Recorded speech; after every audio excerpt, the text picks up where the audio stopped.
Good morning, good afternoon, and good evening, wherever you are in the world today. My name is Paul Webb. I'm the founder of B2B Energy, and I'm also your host of Energy Speaks Back. We'd like to thank our sponsors today, B2B Energy and the Clean Energy Revolution. And if you want to know more about Clean Energy Revolution, go onto LinkedIn and type hashtag Clean Energy Revolution. Energy Speaks Back interviews energy experts from around the world. Welcome to our summer series and episode 36 of Energy Speaks Back. Weekly, I present to you experts from around the world, and today we are in India. Our purpose, as always, is to provide a good understanding of energy management knowledge from around the world available today for us to deliver savings that impact on our planet. My guest today is an audio Psycho Phonology expert, and she is a passionate believer in human unity and oneness of human beings with nature and sustainability. So, without any further ado, I give you Mita Radhakrishnan. Good afternoon, Mita, and how are you today? I'm good, Paul. Doing good. Very well, actually. I do apologise. I should be saying good evening because it looks quite dark there. It's nighttime for you, yes? That's India? Right. It's nighttime. It's about 9:15 here. Normally with my guests, I like to start by asking what the temperature is because it's very cold in the UK. Are you warm there today? Very cold, is it? Well, guess what? I'm not sure what it is right now outside, but it was 42 degrees, feels like 46 today, Paul. Wow, that is quite warm. That's probably too warm. That's probably too warm, isn't it? It is extremely hot. Extremely hot. And it got like this 2 years ago. I think last year was okay, but the year before that, it was like, wow, 42. Right. So you've been noticing the difference. Really hot. We're like toasted. We're like pieces of toast in a toaster. Lovely. So Mita, we've met through social media. You're participating in the Clean Energy Revolution group. It's great to have you within that team, and I see your comments on a regular basis of what's going on in your world. And I've actually seen your video, which is very interesting, and that's why I've invited you on today, because I'm really keen to find out more about it. Before we go into detail, I'd really like to understand more about you. So can you give us some background for our guests today about yourself? Okay, well, I am the director of the Auroville Language Laboratory. So firstly, I should say that Auroville, to explain the Auroville part, I've been living in this place called Auroville. It's a fantastic place, Paul. It was founded in 1968 as a city dedicated to human unity. So there's actually a place in the world that's formed dedicated to human unity, and this is it. We are now about, I think, 2,500 or 3,000 people, including children from 55 countries, all building an alternative city together. Wow. And it is a city with a soul. It's a spiritual city, spirituality beyond religion. And wow. It's a really neat place. There is a ton of research goes on here. And by the way, I want to tell you, it was a desert. It was a completely denuded, eroded plateau with just a few trees in 1968. And the first Aurovillians, did a ton of watershed management and planted trees to get shade. And this has now become a forest. There are even parts of Auroville which appear as a forest in the Indian Space Research Organization satellite pictures. So it's a complete transformation of what was a desert into a forest. And right in the middle it's in the middle of villages of the state of Tamil Nadu. It's about 150 kilometers south of Chennai and 10 kilometers north of the old French colony of Pondicherry. Right, so that's where it's a coastal on the Coromandel coast, the Bay of Bengal, right? So India is the peninsula, so we're kind of at the bottom, a little bit to the right there.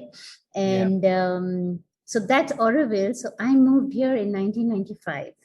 And and my work actually is I'm the director of what is called the Auroville Language Lab. So it's a place to learn languages. So you can imagine when you have all of these different people coming together, including people from the villages around, you know, and you really need to have languages for better communication and understanding. So that's, I'm the co-director of that. My partner and I have done this together. So we had the dream of creating a place, a proper place for Auroville for learning languages. And our project started in 98. And then so as part of the language lab, my work has nothing to do specifically with energy or sustainability or so on. It has to do, I do a lot of work with children on the autism spectrum, with learning disorders, language delays, and with adults to release potential with an amazing method called the Alfred Tomatis method. So my partner and I had this amazing opportunity to meet the founder just before he passed away, and we made him the promise to bring it to India. And it actually works by exercising the muscles of the middle ear to stimulate the brain. And so it's an amazing thing. So that's actually my real work. Yeah. And for our project, we wanted to make a sustainable building. We wanted a very special building for our project. And we actually went through 4 architects. I think before we could actually manifest this project. And so we were extremely lucky to get the architects that we finally managed to get, and they are the ones who are responsible. They designed India's largest passively cooled building. They are, they're very much heads of the sustainable building movement of India. And so we were very, very lucky. They are the ones who have designed this fantastic building for our project, and which has a system of cooling without air conditioning. Yeah. And so I can tell you, Paul, that even in this 42-degree weather today, we were actually still fine inside our building without any air conditioning at 42 degrees. So that's really quite something. And what temperatures does that maintain the building at inside then? Inside the building, I didn't actually check, Paul. There's some people who have been studying this, and I'm very bad with figures, honestly. I'm so sorry. But it's comfortable. It's comfortable for you to work in, to sit in, and to have people. Yes, we just need fans. We use fans, and that's it.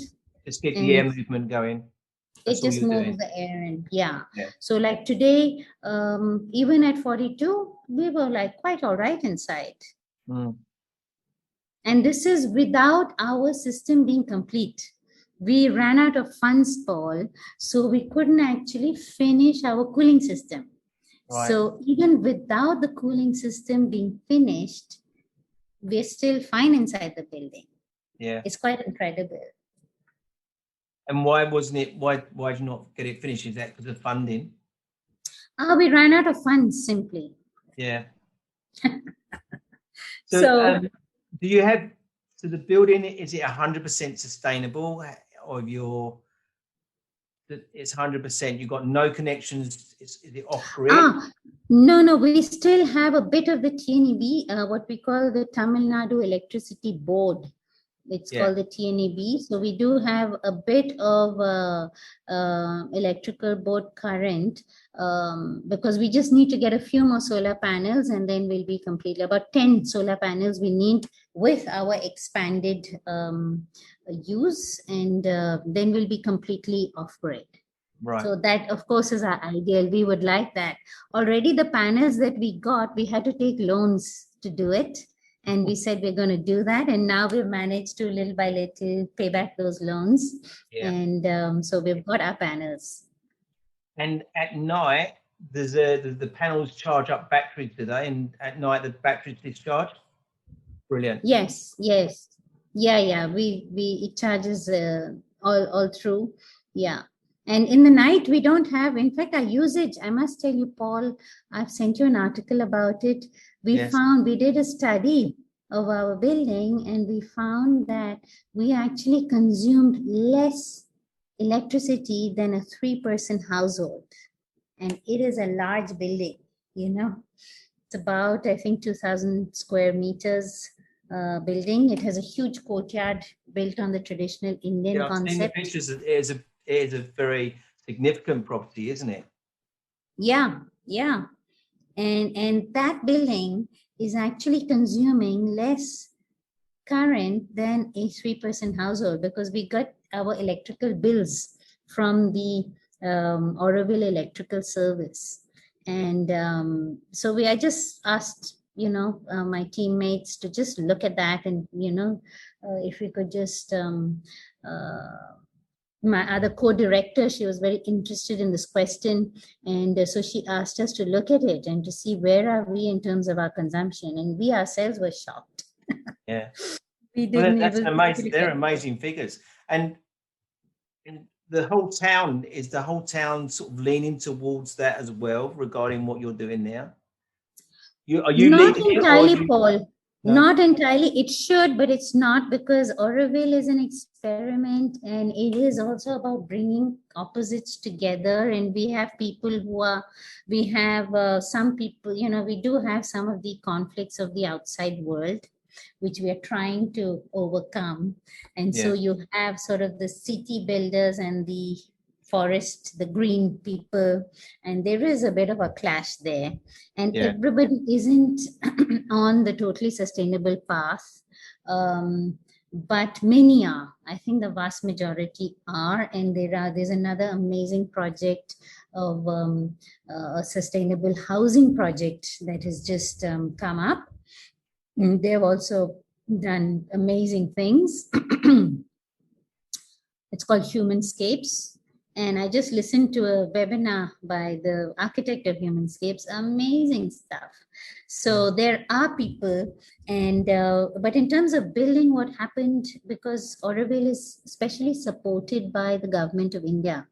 In fact, it was there's a foundation that was established to protect the whole experiment of Auroville, and that was passed by an act of Indian Parliament. So, sorry, I forgot what I was saying. You're not meant to forget. It's protected. Yes, it's protected by the Indian government. Oh, yeah. So we get funds from the government for construction and so on, for certain things, especially for education. And then there was some funds for housing. And somehow those government funds, everybody started building in cement and steel. Even though Auroville has this amazing thing called the Earth Institute, where they have pioneered work with earth and, mud. And it's even the UNESCO Chair of Earth Architecture. It's the seat of the UNESCO Chair of Earth Architecture, the Auroville Earth Institute. And so there are compressed earth blocks that were developed in Auroville. And the one Humanscapes that I saw today, they're actually doing mud mixed with cement and also construction waste, you see. And so there are, but there was a trend of people building a lot, going to the traditional kind of, not traditional, but cement and concrete structures.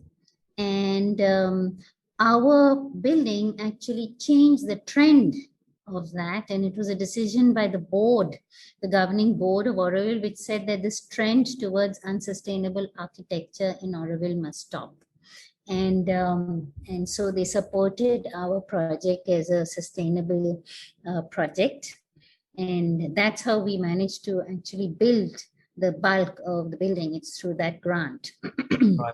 And was the building, was it retrofitted? Was there a building there before and you've made the building bigger, or was there no building there and you started from scratch?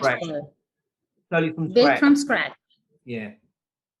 And that's a good time to actually start what you've delivered here. For me personally, it's really hard to convert an existing building into a sustainable building. But if we're starting from scratch, you're in the best place to do that, because do that. Yeah. Infrastructure to deliver that is significantly different. Can be done, but it is a lot different to do. It's a lot. It's more difficult, sure. And you have to break things. And you live in this property, you inhabit this property. No, we don't live in it. We do our work in it, Paul. So in the ground floor, we have the language lab. So we have people coming for language classes, like your traditional language classes. And we also have a MediaTek, which is a kind of a network of computers with more than, I think there are, 120 languages available on that MediaTek for self-study, guided study. So the language part is downstairs. And upstairs is the special method called the Alfred Tomatis method. And so it's a therapy center. So the upstairs is the therapy center. And it's kind of a listening training. So the founder himself did not like it to be called therapy. He said it's ear retraining. So you retrain the brain to listen in a different way. And it's a listening training. So it helps to learn languages faster. That's how we got into it, because it actually reduces the time taken to learn a language by half, according to a European Union study. And you literally, the idea is that you have to learn to listen like a native speaker when you want to learn a language. So it helps that process. So you listen like a baby in the womb. You actually listen to these high frequency sounds like a baby in the womb, and you assimilate the language, right? You don't learn it, you assimilate it. And then later there are active exercises, listening and repeating. That's for the language part. And then we have this amazing work, Paul. I have a really wonderful work, very fulfilling. So I do a lot of work with children on the autism spectrum. Children come to us from all over India and make remarkable progress, have wonderful progress, even developmental delays, learning disorders. It's absolutely marvelous.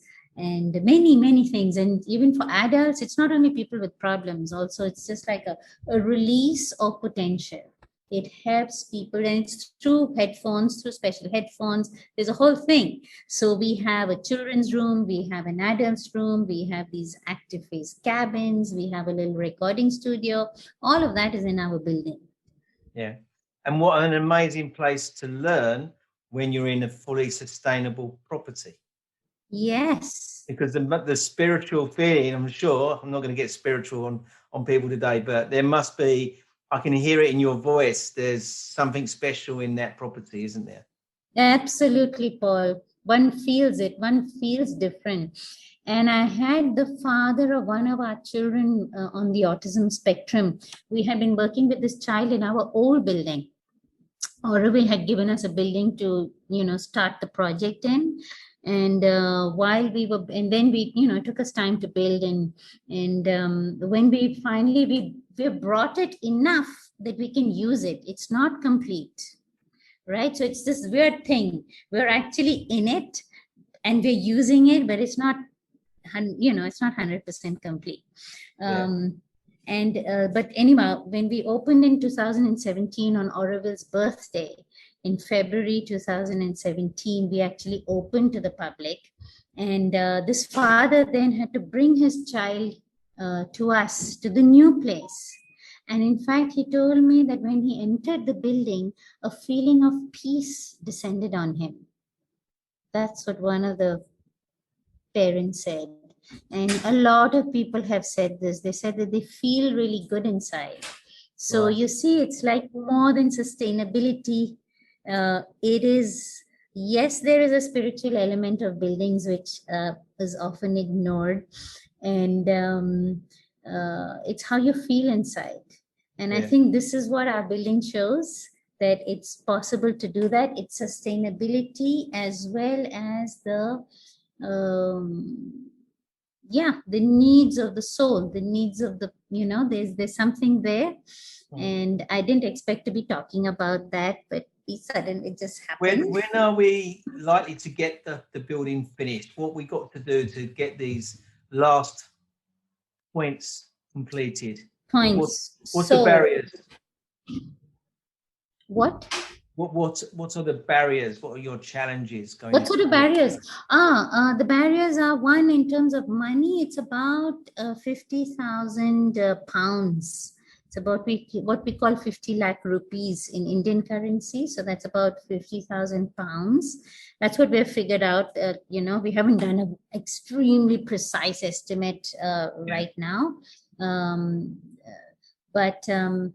We need to finish our cooling towers. We have the system with 3 cooling towers, which are connected to the underground channel. So those 3 towers and all of our outlet shafts, which will remove the hot air from the building, and a few of our inlet shafts on the ground floor.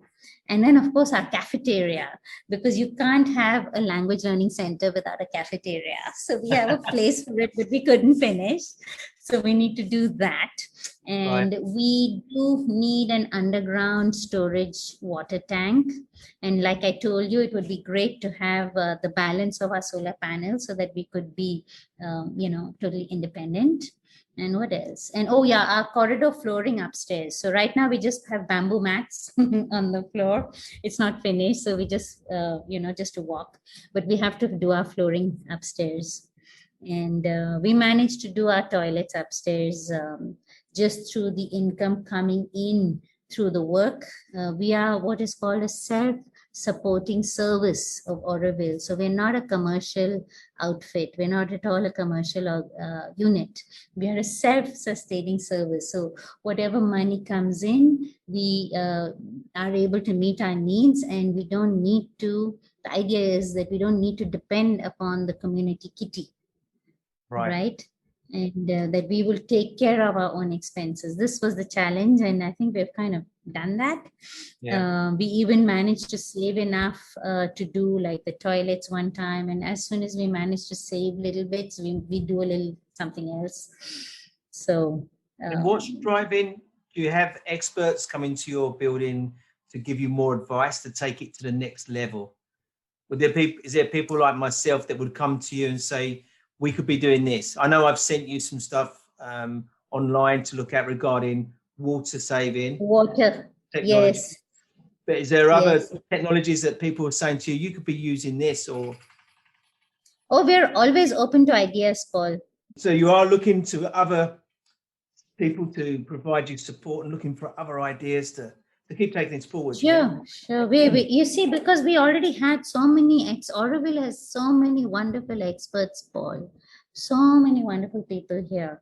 And for example, we included probiotics. Did you know that we could use probiotics in construction? Yes. So we're a probiotic building from the bottom up. And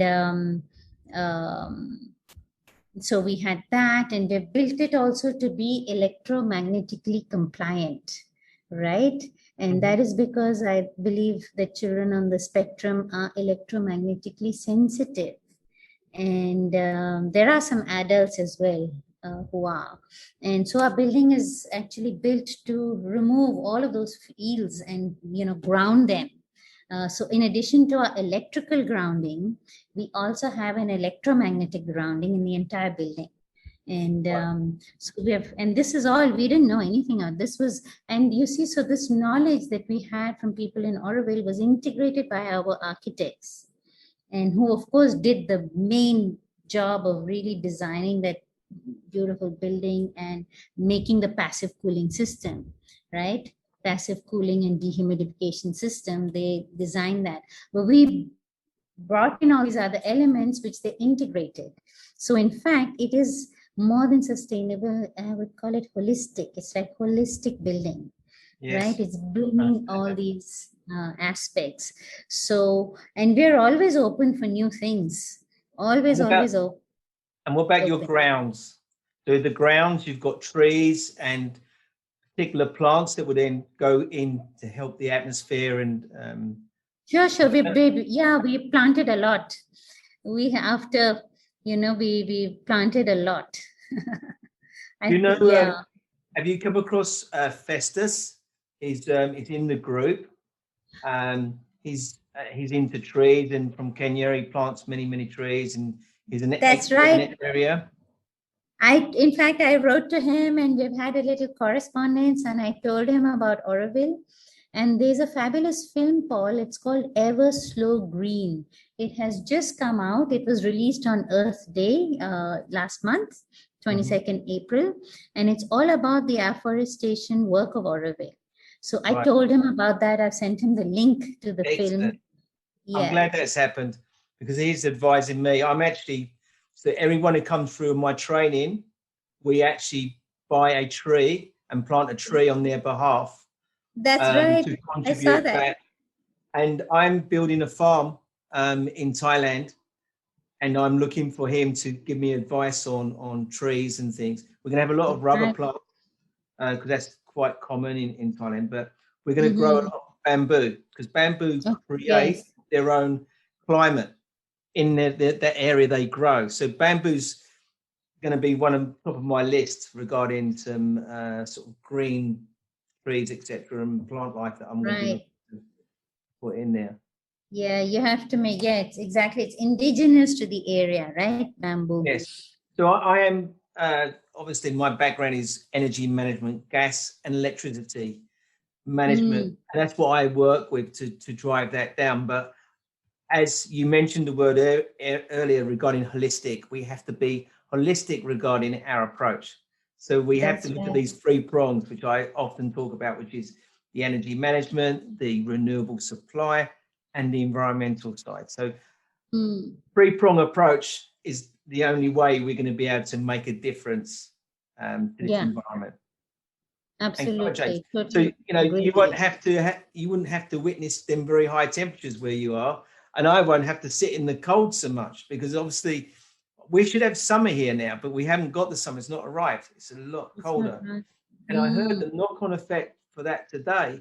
Our gas supplies are 30% down to what they normally are in the UK. And the knock-on effect from that is our costs are increased. So we're having to pay more for energy at the moment because our supplies are down. So that's what climate change is actually doing. The whole economy gets affected by it. I think it's a very amazing, it's admirable what you've done there in that property. And I think you should take a really big pat on the back for driving that initiative forward. Have you got plans of doing other buildings and supporting other buildings in the future? Sure. And by the way, when you call it property, it's a bit, it jars me a little bit, because actually in Auroville, we don't have private property. Right. So everything is owned collectively. Let me stop jarring you then. What should I call it?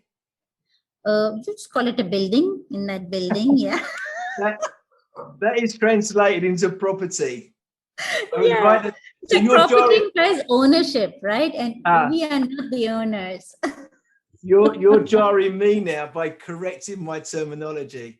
Paul, to answer your last question, I'm actually writing a book on behalf of my organization, and it's a knowledge share about this building, because there have been so many people. The response to that little film that we did was amazing, and the numbers are just going up all the time. People are now, it's crossed 2,700 views. And, so people are very interested in this building and want to know more. And I hope this podcast promotes it even further for you. That would be fantastic, Paul. Yeah. And so we hopefully it will come out, I would say maybe by the 1st of August, I'm kind of hoping. And a lot of it is already written. They're just expert interviews to be done. And then of course it goes through the whole process. So editing and whatnot. You must put me on the postal address for that. I would like a copy of that. Sure.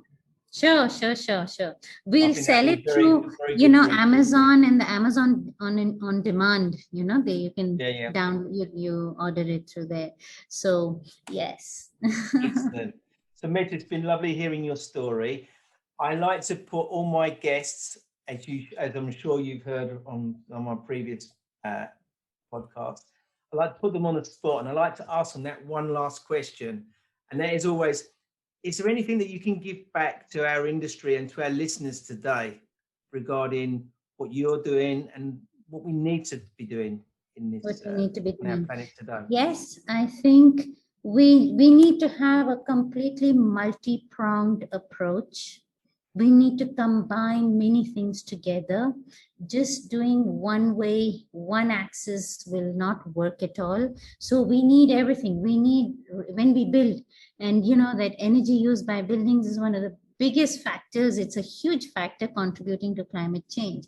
So we can't just make, for example, buildings which take huge amounts of energy for either air conditioning or heating. That doesn't make sense to then say net zero. You know, it doesn't make sense. You have to reduce consumption. And the way we build is absolutely critical to reducing the consumption. And so everybody needs to find their local solutions to that problem, and to go to build passively for all new constructions. At least that should just be the rule everywhere. And any project holder, anybody who's making their house, anything, everybody should think about that, right? So everybody should build in order to reduce consumption. I think that would be my biggest thing to share, and to show that it's possible. And our building shows that it is perfectly possible, Exactly. Even for an institution, an institutional building, and not just a house.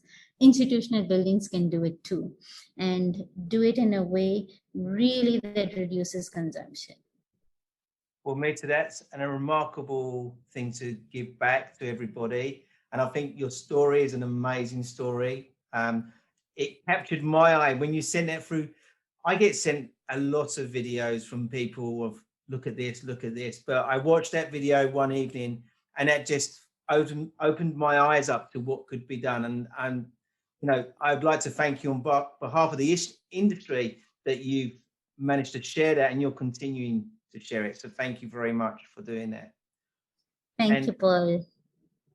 And I'd like to say also thank you for coming today. It's been a great pleasure. You're a happy, smiley lady who's got a great project that she's delivering. I'm not the only one. I have a whole team, and I have my partner who's like the soul force behind it. And we have these wonderful architects. You know, their names are Parul Zaveri, Nimish Patel from Abhikram. I mean, without them, none of this would have been. And my partner, she actually completed the building, Paul. You know, at one point we actually separated from our contractors, and then we did it ourselves. We built the rest of it ourselves. And wow, so we, amazing. So yeah, Björn has to just have one's heart open and go for it. Excellent. Well, Mita, thank you very much for joining us today. And I look forward to seeing the story continue to build. So thank you very much for being with us. And thank you so much, Paul. And I'd like to just say one more thing, just you and your family be safe in these times. Yes, you too, Paul. Thank you. So nice to meet you. So nice to meet you.